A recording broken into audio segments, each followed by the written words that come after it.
Question కూడా వచ్చింది.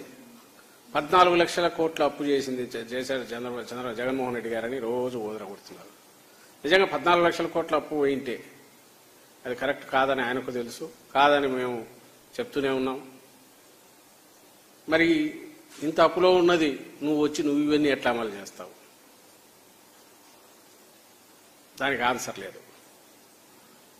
ఎలాగో అమలు చేసే ఆలోచన లేనప్పుడు ఏముందని నువ్వు ఎడాపేడా చెప్తూ పోయిన అబద్దాలు నమ్మి ఎవరైనా ఓటు వేస్తే ఆ తర్వాత ఆయన విశ్వరూపం ఎట్లుంటుంది, చంద్రబాబు పాలన ఎలా ఉంటుంది అనే వాటికి కూడా ఎక్కువ వెనక్కు తిరిగి చూడనవకుండా అవసరం లేకుండానే 14-19 మధ్య రాష్ట్రానికి 10 జన్మలు కూడా మర్చిపోలేనంత చేదు అనుభవం మిగిల్చారు చంద్రబాబు నాయుడు.